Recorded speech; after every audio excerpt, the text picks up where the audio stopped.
The View had a great debate on the issue of racism.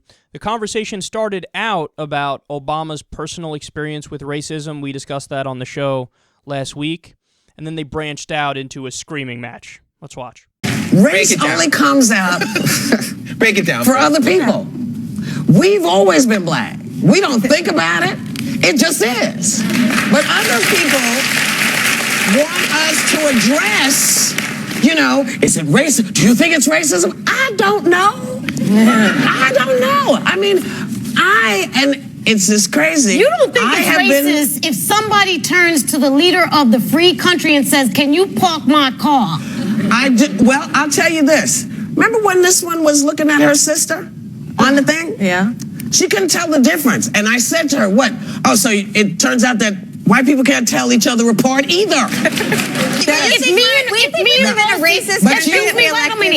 me and Rosie were going into a store together, they would follow your behind too. They would follow me and not her. When my sister and Carmen and I were in San Antonio, we are in an exclusive hotel. We're in an exclusive VIP lounge. There are millions of people up in that, right? We walk in and they ask my sister Carmen to clean the table. Yeah.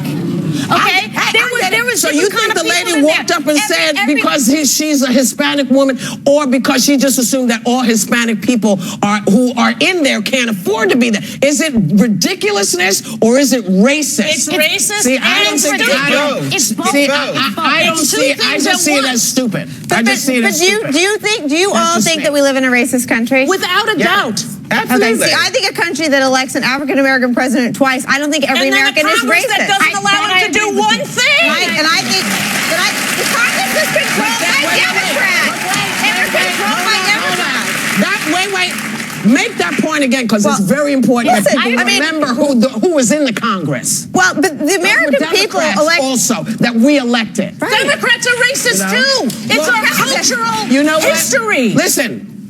You are a white lady telling me what is racist to you, which is fine. American who's been told what homophobia and hatred looks like. It's not the same. I have the black kid I raised, Whoopi. I have a kid in my house. That is not the same thing. You don't have to be black to know what racism is. Yes, you do. No, you don't. Yes, you do, no, baby. You do not. Yes, you do. Let me I think that there's so many white folks out there who've been protesting, who understand, who see and understand. Which is why I say it's not racist, because America is not just a racist country. Because there are white people who get it. There are white people who look up and say, honey, this I know. But that is why I will not accept the blanket statement that America's racist. I don't agree. I'm sorry. Kick my butt and keep your tweets to yourself. So what was happening there is they just weren't understanding what each other one was saying, because when they asked the question, well, do you think America is a racist country? Apparently Whoopi Goldberg and Nicole Wallace were playing the role of the conservative there, and they were saying, well, no, because we elected a black president twice. Okay, it always annoys me when people say that, because they're ignoring other statistics and other facts, and they're just looking at that aspect of it. But also, they're assuming that in order for America to be considered or to be called a racist country, that means that by definition, everybody in the country has to be racist. Like, we have to be living in apartheid South Africa in order for us to say America's a racist country.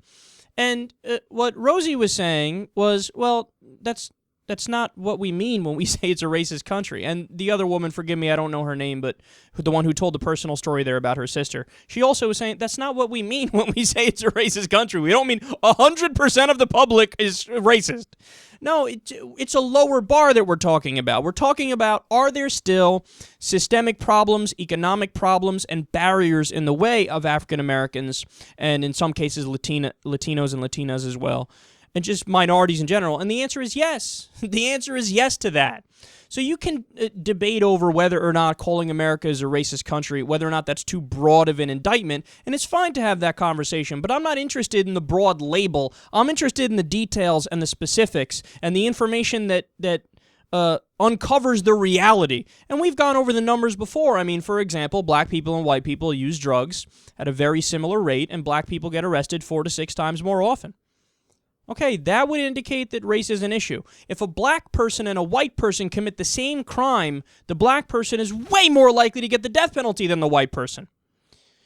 if you put a black name on a resume and a white name on a resume and put all the other information the same, the white name gets all the hits. Same thing with the eBay study. There was a black hand holding an iPod selling it on eBay and a white hand holding an iPod selling it on eBay. And the white hand got all the hits. There's so many examples of racism and the system, sometimes consciously, but sometimes subconsciously, set against black people. So to ignore that and act as if that's not an issue and we should just get past it, no, but then we can't fix the problem, because in order to fix the problem, you need to acknowledge the problem and address the problem and implement policies to change it. So I don't know what Whoopi was on one there. I mean, she was like, well, at one point she said, only black people can understand racism? Well, you're the one right now that's saying that don't call it racist.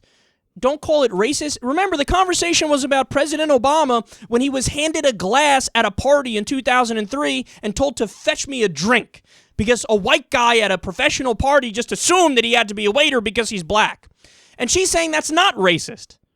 And then she goes on to say only black people understand racism. Well, apparently you don't understand racism in this respect, because that is clearly racist. To anybody with eyes and a brain looking at that situation, they go, oh, yeah, that would be an unfortunate example of racism, where there were assumptions made about a person solely based on their race. That is the definition of racism. You can't deny that. And, Whoopi tried to say, well, that's just ridiculousness. That's just stupidity. No, it's all of the above. It is ridiculousness, it is stupidity, and it is racist. Who can tell you that's not racist? They handed President Obama a glass at a party in 2003 because they assumed he was a waiter. Now, if he was a white guy in the same clothes, they wouldn't have done it. We all know that because there were other white guys at that party, and they weren't handed a glass and told to go fetch a drink. So it's basically a science study in racism, and it exposes racism, and still some people deny it. Final thing I'll say here is, Whoopi was acting like Rosie. Oh, you're a white girl, you can't tell me about racism. Rosie's like, okay, I know bigotry, I know intolerance, I'm a gay American, I've been called a dyke. In fact, they bleeped that out. I've been called a dyke, I know what hatred feels like. Yes, it's different with race, but I know what it feels like. And then she put the nail in the coffin. She's like, yeah, I also raised a black kid. So I've kind of seen the racism firsthand since I'm raising a black child.